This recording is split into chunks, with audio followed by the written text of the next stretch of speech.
अरे प्रिय साथियों, देखो भाई, आज बहुत दिनों बाद धूप आई है।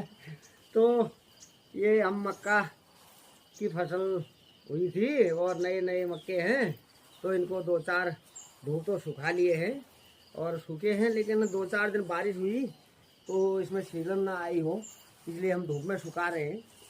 रोज़ गेहूं की रोटी खाते हुए भी हम ऊब जाते हैं। कभी कभी मक्का की रोटी भी बहुत अच्छी लगती है हमें। तो हमारे पूर्वज भाई लोगों, हमारे पूर्वज पितर लोग ना, माता पिताजी और पहले के लोग बिना ज़्यादा शिक्षित नहीं थे, लेकिन वो काफ़ी जानकार थे।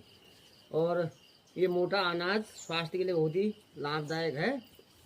ये मोटा अनाज ज़्यादा कार्बोहाइड्रेट, ज़्यादा ताकत देता है। तो मड़ुआ है, मादरा जिसको झिंगुरा बोलते हैं, हमारे यहाँ मादरा बोलते थे। मड़ुआ, कोदो है, ये मक्का है, जौ है, इनकी रोटियां बना के खाते थे। तो काफ़ी पहलवान होते थे और उनमें काफ़ी बल होता था, शारीरिक बल, आत्मिक बल उनमें। हाँ, तो हम आज बाज़ार का राशन खा रहे हैं, बाज़ार की बनी हुई चीज़ें ज़्यादातर खा रहे हैं, तो विभिन्न प्रकार की डिजीज बीमारियां पैदा हो रही है। तो भाइयों, ये मक्का की रोटी बहुत ही अच्छी होती है। और भूख लगी हो ना, तो आप नमक के साथ, सादा सूखी सब्जी के साथ भी आप मक्के की रोटी खा सकते हैं। फिर गांव घर में हम लोग तो गाय है, भैंस हैं, इनको पाले रखते हैं, तो दूध, घी, छाछ, लस्सी, आहा, घी लगा करके मक्के की रोटी, और मक्के की रोटी हो और हरी सब्जी हो राई की और सरसों के साग, तो भाई, और मट्ठा हो एक बड़े जग में, गिलास में, आहा हा, क्या रौनक आ जाती है। आप लोगों ने खाया होगा।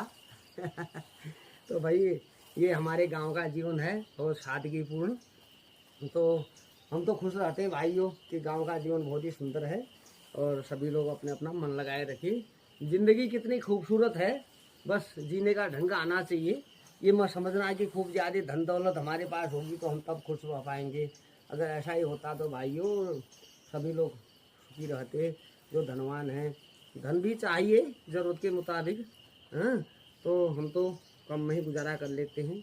आप देखिए, मक्का अभी धूप में सूख रहे हैं और हमने सारे कपड़े यहाँ डाल रखे हैं धूप में। और ये सोलर लालटेन है, उसको भी लगा रखी है। और अभी हम घर पर थे तो हमने कहा थोड़ी देर ये घर का घरेलू काम में अपने घर वालों का हाथ बटाया जाए। ये हालत है हमारे गांव घर की, और गांव घर का जीवन बहुत ही अच्छा लगता है हमें। तो जब सूखेंगे बाद में चक्की। और दूसरी बात हमें अच्छा ये लगा कि भाई, जब हम पत्थर की चक्की ऐसे हाथ से घुमा करके हमारे माता बहनें, भाभी लोग और हम लोग पीसते थे, तो उसका स्वाद ही अलग था। और उसके बाद जो फिर ये डीजल चक्कियाँ हैं, उनमें भी एक किस्म का स्वाद आता है, वो भी बहुत अच्छा होता है, उनसे भी पीसा हुआ आटा। अब जब से घरेलू चक्कियाँ आई हैं, सुविधा तो बहुत है। हम जो है कि उसको सुविधा हो जाती है, दूर ले जाना नहीं पड़ता है। न चक्कियों में दूर दूर ले जाना पड़ता था, कंधे में रख करके और पीठ लगा करके धोना पड़ता था। अब घर में पीस रहे हैं, लेकिन थोड़ा ये है कि उतना स्वाद कम आ रहा है, लेकिन सुविधा तो है ही। और जो चाहे अपना मेहनत करें तो घर की आप बनी हुई और पत्थर की चक्की से और ज़्यादा टेस्ट आता है इस मक्के के आटे में। बाकी सब ठीक है, अपनी अपनी सुविधा के अनुसार सब लोग। आजकल तो मशीनी युग है, हर आदमी कम मेहनत में सुखी रहना चाहता है। तो ये भी अपनी अपनी सोच है भाई, वो भी अच्छी बात है। जब बारिश का समय हो, परेशानी हो, तो कहाँ जाओगे आप चक्की को ढूंढने के लिए।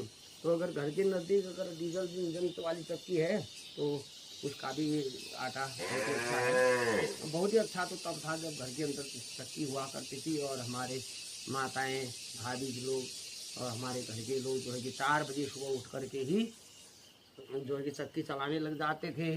ओखल कूटते थे, चक्की पीसते थे हैं, और खाद को जो है कि दूर खेतों में ले जाते थे। और हमारे गांव घर में तो ज़्यादा योगा, व्यायाम और जिम जाने की ज़रूरत ही नहीं है। तो हम जिम खुद हो जाता है, हाथ पैर हमारे हिलते रहते हैं। और जो लोग खाते बैठते हैं और मतलब बैठे रहते हैं, और तो वो लोगों का मोटापा ज़रूर बढ़ जाता होगा, लेकिन उनमें फिर जिम जाना ज़रूरी हो जाता है, क्योंकि जो शरीर के अंग हैं वो क्रियाशील न रहें तो फिर वो दर्द करने लग जाते